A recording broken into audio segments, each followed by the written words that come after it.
last bit stuff about the ontology of memes, talk about their conveying content, and then we'll shift on to NFTs. Because I think actually some of the points here nicely mirror what we want to say about NFTs. So some things that are weird about memes are actually kind of conveyed in this long quote from Cross, in particular about their authorship. So what's interesting here is because of the way that memes, well, because of what they are, right? If they are really genuinely communally generated, then talking about authorship is kind of a mistake. You can talk about the authorship of a particular token, right? I made this particular image macro, but there isn't really anything like being the author of the meme type. I have seen like people talking about the source of the meme, like this is posts that people are replicating of the image or the video, or whatever. Yeah. But no, that's the source, right? Again, if we think about how these various iterations go, and if we're thinking that again, the meme is the type, the particular first instance is just the first instance. So you get something weird where Evnine says this explicitly. He's like, memes are art without artists. They're works without authors. At best, you have something like a bunch of co-authors. Now, here's what's interesting. I don't know if you guys can remember the stuff we were talking about, whatever, God, it was like 3 weeks ago, a month ago, where we were talking about the nature of authorship and about completion when works are finished. Well, it looks like memes could be a really interesting case of, works that don't have authors. The type by itself cannot have an author, not a single one, if again, they're by definition something that requires a kind of community. Another interesting kind of thing is about with completion. So we talked about at the beginning of the last lecture, I talked about like, when is a work complete? When is it finished?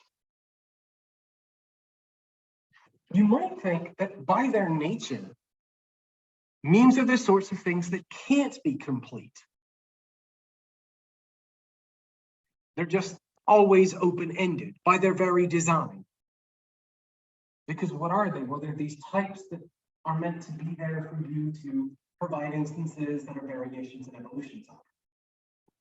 Or if they can be complete, the only way that happens is if everyone who's in the community says, yeah, we're done. There is no more community. The problem is, of course, what happens when you come back and do it? Think about pools closed, right? That was one where it was dead. It was dead. Have a hotel, I don't even think exists anymore. But certainly that kind of activity was gone. And then people brought it back. That's an instance of, well, arguably the meme was complete. The work was done, and now it is back again. It's unclear to me that you could even make sense of a notion of completeness with regards to these kinds of works. They're essentially non-authored or distributively authored. They're essentially open-ended.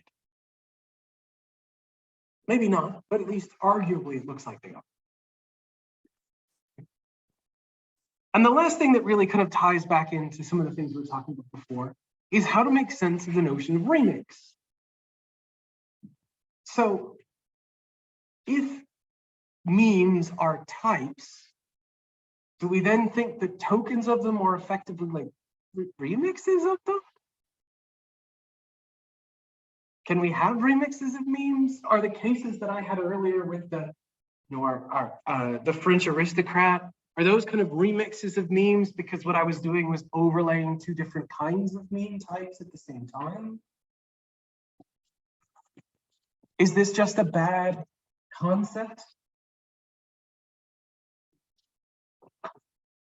So I have an example here of young cat, right? This is still going around, it's still being used. It's definitely died off. It's not nearly as prolific or frequently occurring as it used to be. And we can trace back to the very first image, right? The first usage of this.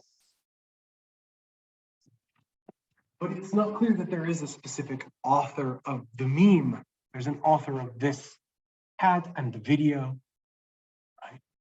But the meme itself looks like something that kind of evolved, expanded. Okay. So I think these are all kind of cool things about these essentially communally created artifacts. So here's a weird thing. What do memes mean? And here we're pivoting, right? We're going to talk both about types and about tokens. So some of the things will kind of blur, and if there's an incoherence here, it's my fault. But I think this sort of talk about meaning could apply to types and to tokens. Let's talk about Pepe. Everyone is familiar with Pepe, right?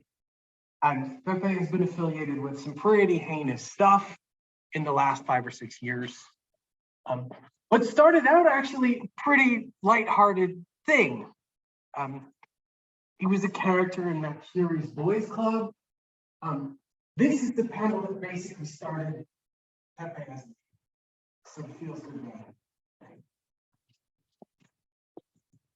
And I mean, originally the picture just meant what it says, right? It was meant to be a kind of way to say, hey, that's cool. Hey, I like this. Hey, this feels good. Hey, this is cool. I approve. Doesn't really seem like there was any weirdness or maliciousness or badness behind the character. It was literally just that image, just his face and maybe the speech bubble picked up. Typical uses of the meme were lighthearted and played off or inverted that kind of vibe. Like, feels good man vibe. But as the meme became more popular, the original usage community started to feel like other people were using the meme in ways they didn't want. It had not become something that was just for us. Everyone was using it. And if everyone's using it, oh, well, then it's kind of, it's not special like we used to use it. So what did some of the original usage community do? Well, they decided to spike the punch, right? So they intentionally started linking it to outright racist themes or uses, basically to make it bad. The aim was to kind of, the best way I can think to describe it is, hey, if we get this dirty, these other people won't want to use it anymore. And then we can have it again just for ourselves. The problem is they did the get it dirty too well. Because once they started affiliating the particular image with some pretty bad stuff, the people who like the bad stuff were like, hey, I like this thing too. And the affiliation started to stick. So the activity, this affiliation with some racist themes and speech was designed for a particular purpose to make the image macro look a little bit dirty to the normies so that these people could have it back. But unfortunately, dirtying it in the way that they did, we got people who like that kind of dirt interested. Inadvertently drawing them into the community of users. And then once you start drawing those people in, they start affiliating it even more. Because, hey, that's what they want to talk about. Someone started this affiliation, so now they can start strengthening it. it gets picked up, it gets adopted. And then as more and more of these type of users start applying the meme, using the picture, applying in various ways, well, then it just starts to pick up that affiliation for everybody. And whatever initial aim, motivation there might have been to link it, whether it was ironic or not, drops out.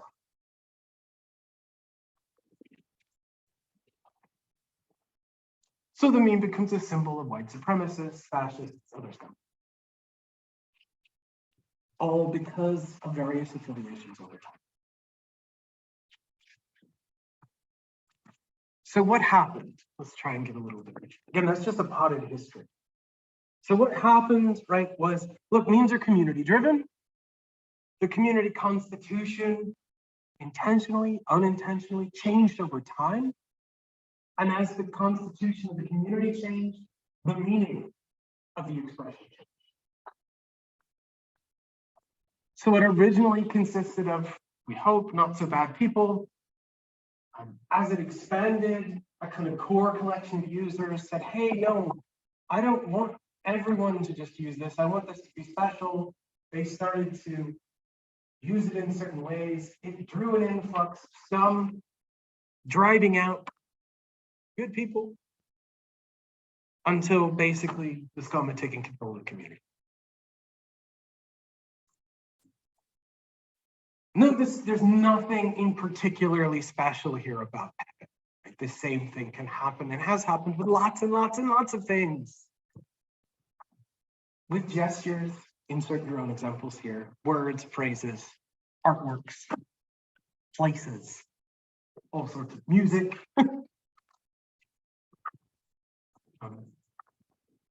So yeah, I think you can sort of see this pattern. And note again, how does it work and why does it work? It works because somehow the community is the thing that's instilling the meaning. The expressions don't really have meaning outside of the community. And as the community changes, then the meanings affiliated with the expression, the image macro, or what have you, change. Make sense so far? Cool. So where is the meaning? Where is the meaning of a Pepe?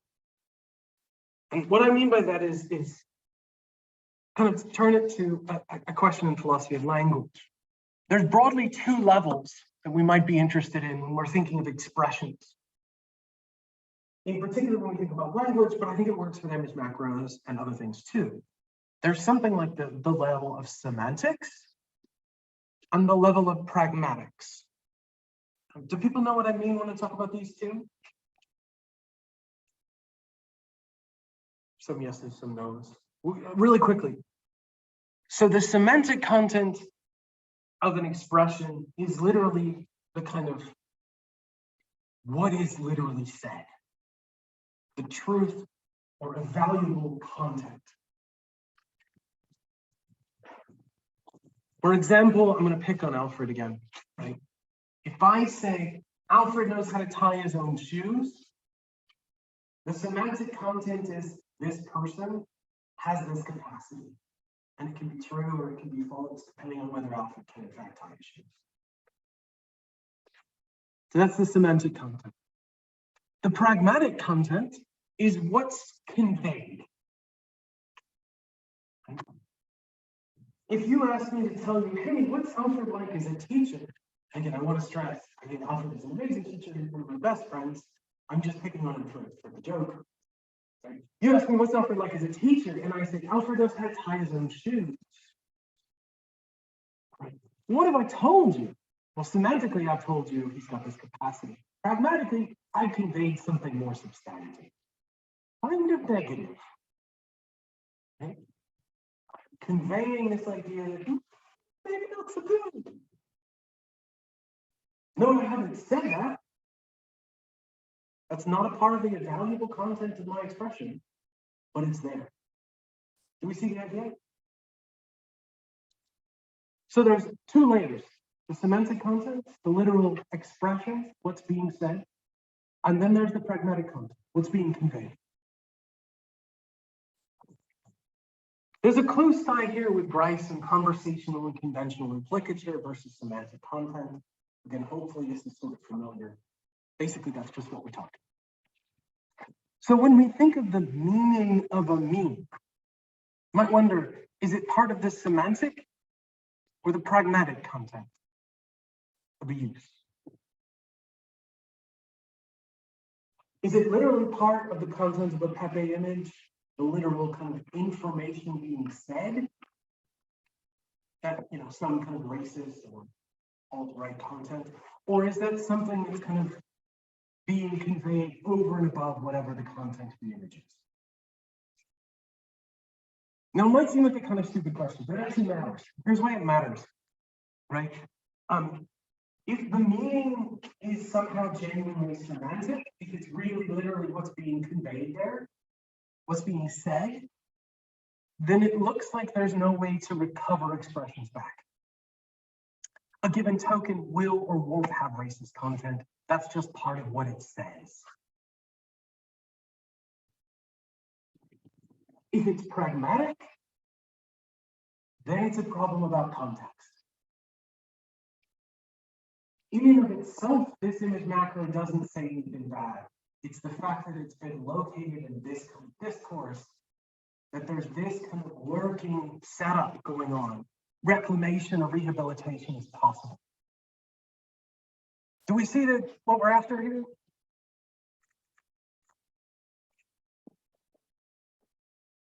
And we might think that this kind of question about locating the meaning, or even if there is any such meaning, that's an interesting question. Maybe there is no semantic content here, and there is only pragmatic. There's something being conveyed, despite the fact that there's nothing being said. But that ties into the question about rehabilitation. One of the things that Cross makes a big deal about is how people like Cherry have tried to rehabilitate Pepe. He's the creator of the character. Surely he should have some say in whether Pepe is racist or not. Well, not so much. Not when we think about the meme. Because remember, we talked a few minutes ago about how arguably these memes are not authored. They're at best communally authored. So he's just one of a bunch of people who get a say in how this thing goes. But you might think, hey, maybe one of the things we can do is take some stuff that started down a dark road and pull it back into the light. Or maybe sometimes what we have to do is just learn to let it go. I love this example because hopefully everybody knew exactly what this was standing for before I even said it, right? I've gotten into a really bad habit whenever I talk about letting things go. I just say, and then we just froze. It worked better a couple of years ago, but I think it's perfect because it's also an excellent example of this idea. Is this sort of semantic content here about letting go? Is it something I'm pragmatically implying? How am I conveying what I want to say here? That's really hard. I think there's a really interesting question here. So yeah, to kind of wrap up the talk of memes, what we have are pretty clearly communally generated, communally authored, open-ended works that allow for lots of instances that change over time, that somehow convey information, but it's not clear whether it's semantically or pragmatically or some other way. That look like they can grow and develop in what they express, but it's really unclear how and what the limits are, that have varying rules, restrictions, or applications. Very, very cool, weird stuff. So yeah, that's memes. That was the take-home stuff there. So let's talk about NFTs for the last 25 minutes or so here. So what we're going to do is first talk about what NFTs are. This is going to be most of the time. And then we'll talk a little bit about what they're meant to do. Why artists recently have been interested in them. What sort of things they do. So NFTs are, put really bluntly, unique digital identifiers. They give something like an uncompromisable digital record, and they can support or allow for ownership of various entities that arguably the notion of ownership was very hard to make sense of beforehand. So that's a super rough and ready. We'll talk more detail as we go. The main application of NFTs, and this is talking really generally, we'll talk about them with regards to digital artwork in just a few moments, right? They have two kind of main applications, two things they do. The first one is they introduce a kind of scarcity, or they introduce a kind of uniqueness that supports scarcity. And closely related, they provide for or support or allow for conditions of ownership for things that are by their nature replicable, shareable, arguably often ownerless. So why is that? What are the two connections here? Well, the scarcity point has to do with uniqueness. They introduce a kind of uniqueness. And by introducing a kind of uniqueness, we then have something that we can say, that's mine. That particular thing is mine. So the uniqueness is really the kind of core. So that's and with regards to providing conditions of ownership, the stuff that we're often going to be tagging, well, are often going to be stuff that is replicable, fungible, and we can have lots and lots and lots of instances. Here's a weird case. I should have brought. I have two copies of Moby Dick. Two tokens. They're both different tokens. They're both unique. And in virtue of there being physical objects, distinct physical objects, it's fairly easy to make sense of ownership of these things.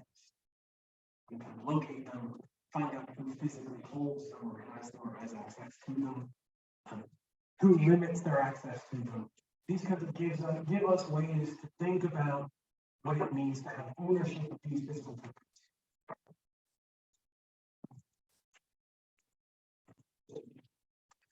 Let's go back. 9. Who owns this? What's the this? Do you mean this particular gift? I don't know. There might be somebody who has the rights to display it, but no, that isn't really clear that this is talking about this particular token instance. That's something like rights and trademark to the image. If we think about this as a kind of meme, then some of the stuff we were just talking about, if we really buy the points about authorship, well, then this is the sort of thing that shouldn't have an owner. Nobody has the right kind of control over it. That's the sort of thing I think we should have in mind. We're talking about things that are by their nature going to be difficult to make sense of ownership. So how does it work? How do NFTs work?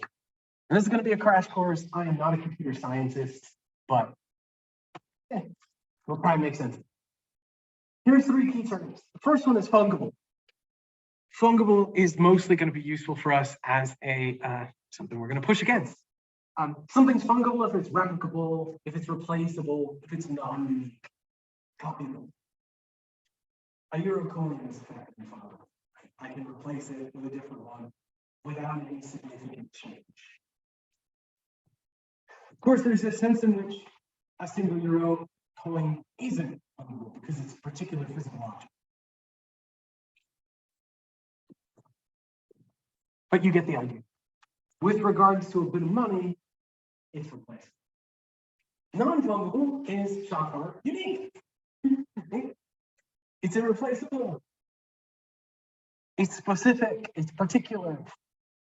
If we're thinking about the coin as a particular physical object, in that sense, it's non-fungible. If you think about it qua currency, we'll replace it with a different coin, there's no difference at all. Okay, and our third notion is a token. And tokens here, this isn't the same thing as the use of the term that we had just a second ago, where contrast with the type. Token here has a particular meaning. It's a blockchain-based data marker. And it's going to locate some piece of information on a particular blockchain. So an NFT is a non-fungible, unique, irreplaceable, specific token. A little bit of marker on the blockchain. Of course, that doesn't really help if we don't understand what a blockchain is. So let's talk about that real quick. What's a blockchain? Well, it's literally a list of blocks. Right? A linked list of blocks. Each block includes information about prior and about preceding blocks. So if we pick any particular block, it's going to say something about the one that comes before and something about the one that comes after. It's going to include some information about when and where it was made. It's going to include various little bits of information about the structure of the chain up until that point. And it's going to include some information about what the next block has to look like. Exactly how this information goes doesn't really matter. Again, what's important is that these blocks contain all of this information. Nicely, each one has these hashes. What's important about the hashes is that they're unique identifiers. They're computed in a one-way cryptographic hash, basically a big function. If you're going to figure out a point in the chain, a lot of times as you move along, you're going to have to figure out all of the previous hashes too. So any given token is basically one of these blocks. Or it might be a block in one chain that tells you where to go and look in a different chain.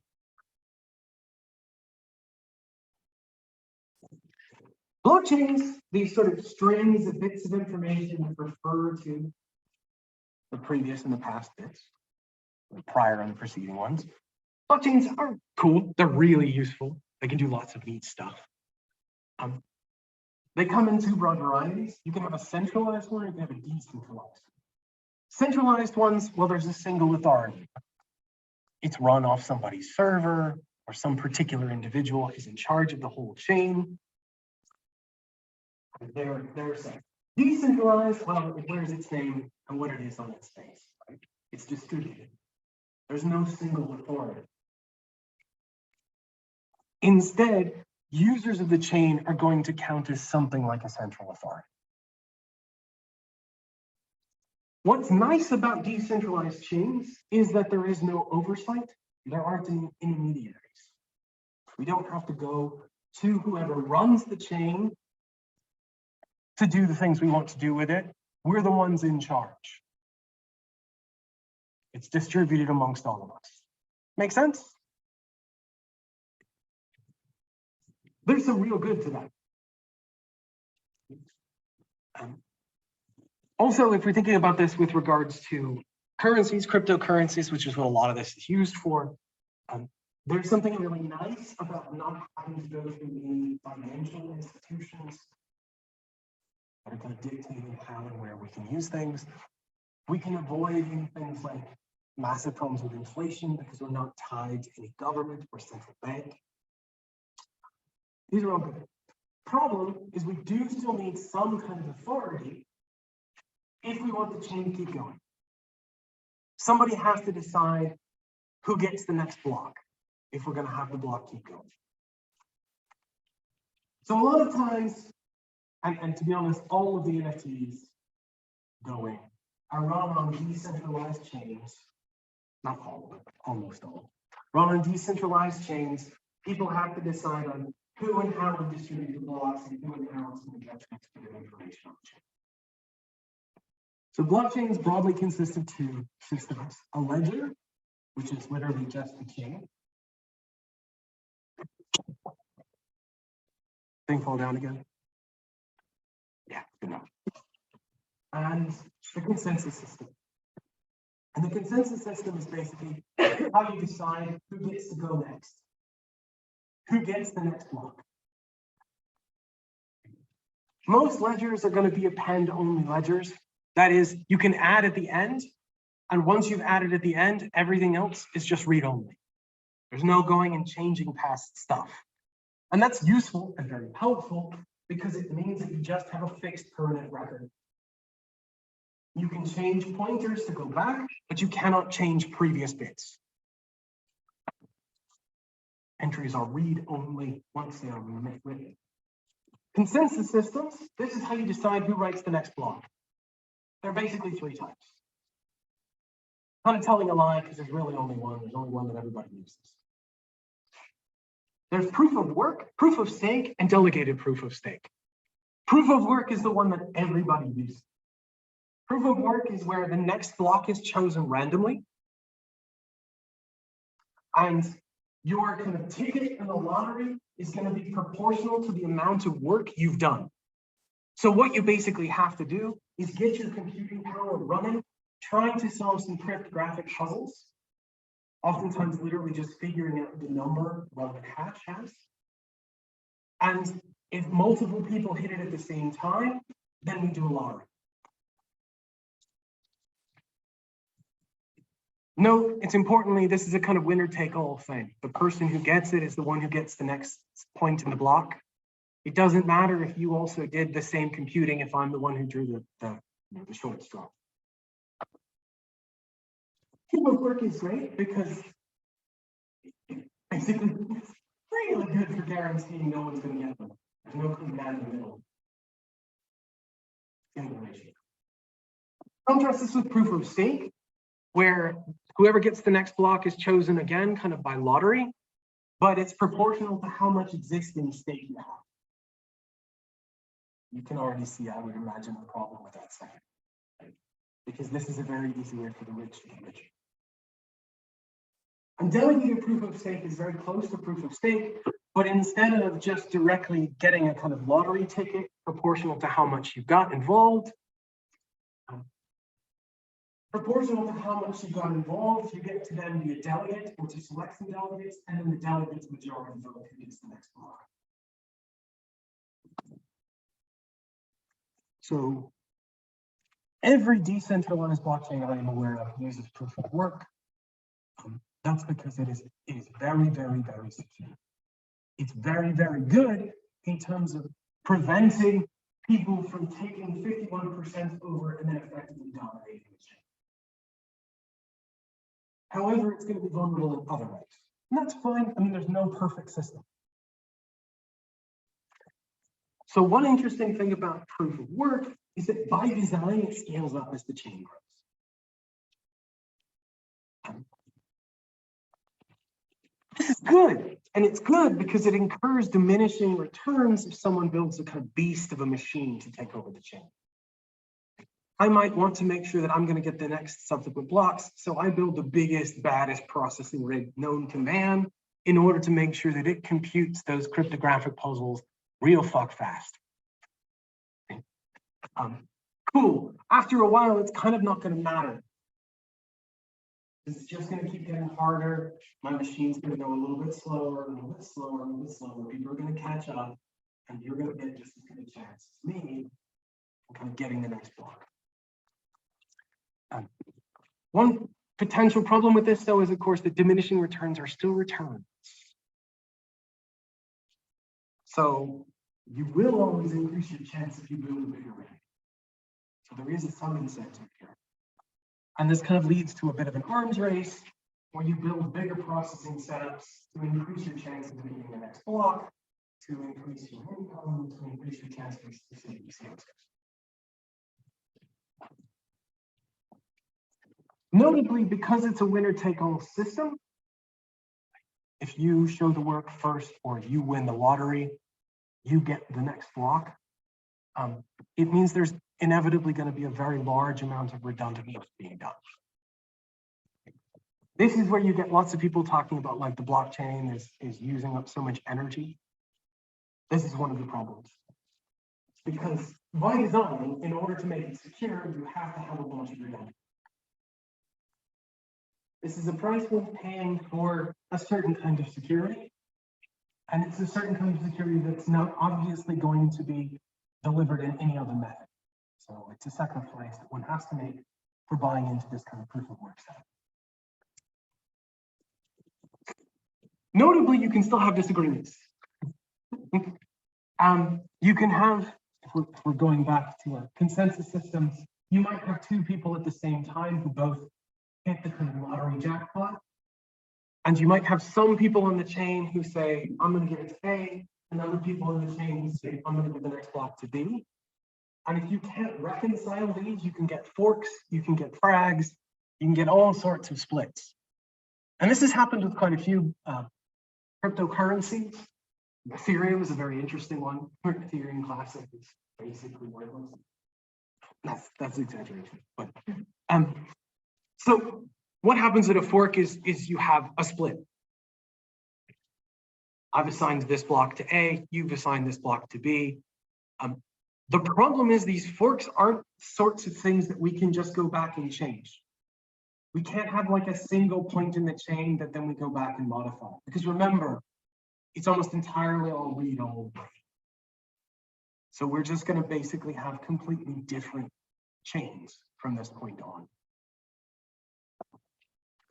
This fundamentally changes the identities of the blocks that come after. And that's a product of the system. That's just how these work. This setup is really good, very resistant for certain kinds of attacks. You're never going to get anybody who kind of maliciously inserts data in between you and the rest of the chain. That just doesn't happen because of the way things are set up. But it is still vulnerable to lots of other attacks. Probably the most interesting and easiest one is you get lots of problems with theft by permission. So what do I mean by this? You get this so much in NFT discourse. Someone will send you a link.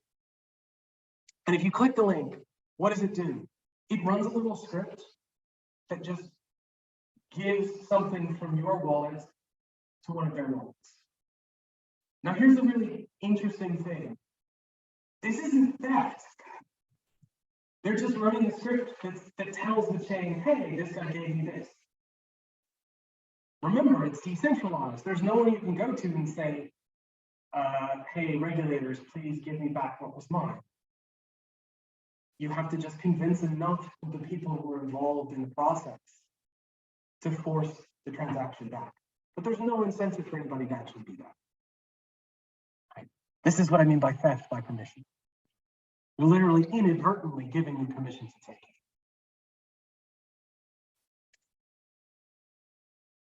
And it's a product of one of the good things about the system. The good thing about the system is it is decentralized. The bad thing about the system is it is decentralized. There's no protection, it is the Wild West. That's not necessarily a bad thing, but it can be. Okay, so that's a huge backup. To just talk a little bit about NFTs, right? What the hell are tokens on the blockchain? How does this actually relate to the stuff we're interested in? Well, blockchain capacities have grown. In particular, the blocks that we're talking about can basically include lots of different kinds of data. They can include programs that use chains as distributed virtual machines. There's been some interesting blockchain games, which didn't work so great. But what's nice is that literally anything can be uploaded and preserved on a chain. And as long as these chains are, again, read-only, this stuff's effectively immutable. It's there, it's fixed, it's preserved. That's really cool. NFTs, as we know them, use these sorts of blocks, or this sort of thing. What exactly are they? Well, they can be lots of different things. They can be complex applets to execute commands. They can be hyperlinks to static URLs. In fact, this is the most often one that we're going to see. They're going to be hyperlinks to static URLs of images, digital images. They can be kind of anything. Dan Olson has a really great video called Mind Goes Up, talking about the various kinds of things. It's cool. It's worth watching again. So NFTs, with regards to what we're after, have been associated with digital images. So the blocks, again, can contain various information as well as the headers that will link them to the other parts of the chain. They're often going to contain hyperlinks to static URL of relevant images or video files or things like this. Most of the time, when you purchase an NFT, that's what you're buying. You're buying the pointer. You're buying the way to get to the URL. You are not buying the file. You are not buying the image that it displays. Again, it's both of it. What you are buying is the pointer. Very rare, not always, but very rare that you are actually buying image rights, or they're buying rights to a particular means of accessing it. This is why you sort of see the joke sometimes about like someone puts a link to their NFT and then you right-click save as a taunt. Notably, that's not really getting what they're owning. And the people who freak out about that are showing that they don't quite understand what they purchased. There are some exceptions where you do actually purchase the digital image, but most of the time, what's going to be included in the NFT then isn't going to be a link to the image. It's going to be a link to something like a contract, that'll be the thing that's preserved. What's neat is running with this, scarcity is actually kind of built in. Okay? And the scarcity is built in because, hey, you own this pointer. Okay? This pointer on the chain, which there has to be only one of them. Great. What isn't really obvious is where the value comes from, where the monetary value comes from.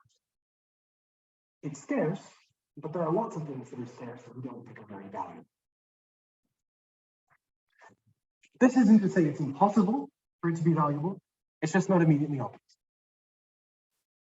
Okay. With me so far?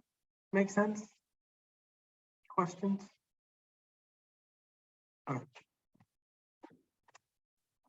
So that's broadly when we think about what NFTs are, what they tend to be. Again, not always. Sometimes you get the image rights. Most of the time, though, it's just the pointers. Most of the time, it's worth saying. Most of the time, it's also to, not always, but often art that of questionable quality. Not always. Now, why should we care about them? Why are these interesting for us? I think there's a couple really interesting features here. The two biggest ones have to do with basically rights of artists.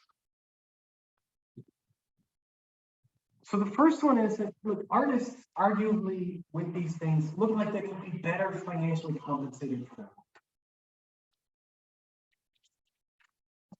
So just to quote Simpson here, the unique digital signature of NFT enables one to track additional downstream sales of the NFT and pay a cut to the artist. If royalties can be tracked well and artists can maintain greater control over them, this is something that should be applauded. So what's the idea here? Well, look, again, we have this immutable blockchain. We know where these things are. We know various transactions that are going to happen with this pointer or this image, if it's that, it's inside the block. Cool. We have this perfect way to track, so we should be able to make sure that the relevant amount of money is going to the original artist. And that's admirable. That's very admirable. The art market's pretty shitty for artists, especially for digital artists. Because again, remember some of the stuff we were talking about, a lot of these things are super replicable. It's very easy for us to use stuff without crediting the original people. The big problem is, well, you can guess the magic word that's here, right? What's the most important word in that quote from Simpson? It's the if. One big issue is that if you don't set up the chain in the right kind of way, or you set up your pointers in the right kind of way, there will be no tracking of royalties. There will be no incentive to kick money back down to the original artist. There's no regulation here. There's no central body. That's a big issue. It is a good issue. And it gives you a really nice way to track things. That's good. Related to the better financial compensation is this sort of idea that artists get something like control over their work. Oh, shit, I didn't realize the time. 2 minutes and we'll be done. Sorry. So we have this idea that this NFTs are going to provide artists with better control over the rights to their work. They can make them explicit and then sign them out. The biggest problem here is that it's really not clear that that's the sort of thing that's actually being exchanged. It doesn't seem to fit with what's typically bought and sold. It's not clear that artists are going to have ownership rights for many of these works in the first place. Just think of Nyan-Cat again. If they're selling something like a meme, it's certainly not clear that the sorts of rights that are being thought to be exchanged here are really the sort of things that can be confirmed. Here's what I take to be the biggest worry, or the biggest benefit / negative. What are NFTs really good at? NFTs are really good at monetization. The problem here is capitalism, as always. Aha. NFTs really give us a way to reintroduce a notion or introduce a notion of ownership. You might think that a lot of the things that we're talking about here are by their nature not something we can really make sense of ownership. Go back to some of the stuff we were talking about last time with regards to authorship and control. If a lot of the things we're talking about aren't the sorts of things that have owners, that have authors, there we go, that was the word I was after, that have authors, it's not clear that they're really sensibly the sorts of things that have owners. Again, that's quick and dirty, but I think that's the lurking worry with a lot of these. Creeping monetization. That said, and this is the benefit, there's something good about creeping monetization. We want to make sure that people they get paid for the work they do. Digital images are easily copied, and that's a problem. Yeah. Another big problem that I don't know much about, like the technicalities of it, but that like mining NFTs is really bad for the environment. Is that? Yeah, that's sort of what we were after with this huge amount of redundant work. And there are ways maybe to try and deal with some of this, but it's kind of baked into the very idea of proof of work. And again, the reason why we need proof of work, sorry, this is why I spent so long on this. We need proof of work to set a consensus system, basically to decide who gets to make the next transaction. This is an integral part of how this system works. And it's very hard to get out of. And that's sort of baked into the way it's set up.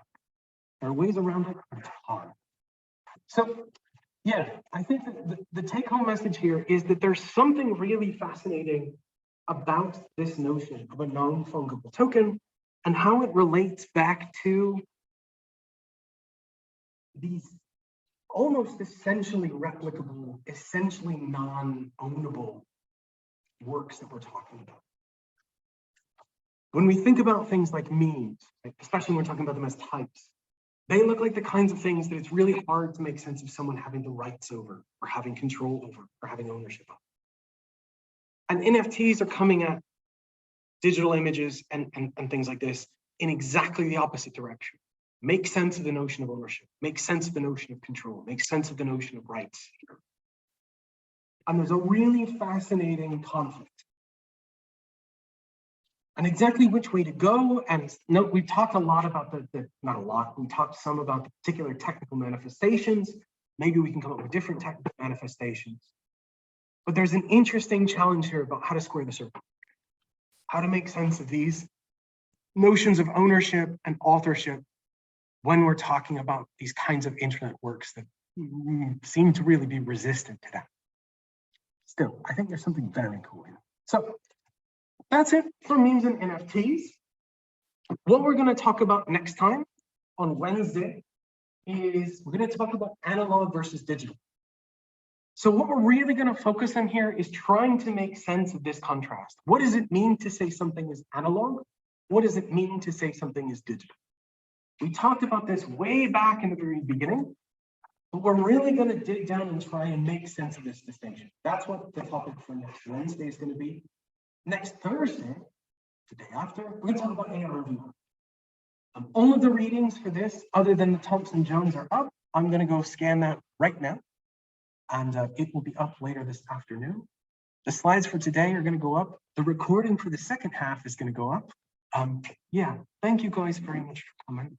A lovely week, and I'll see you next Wednesday.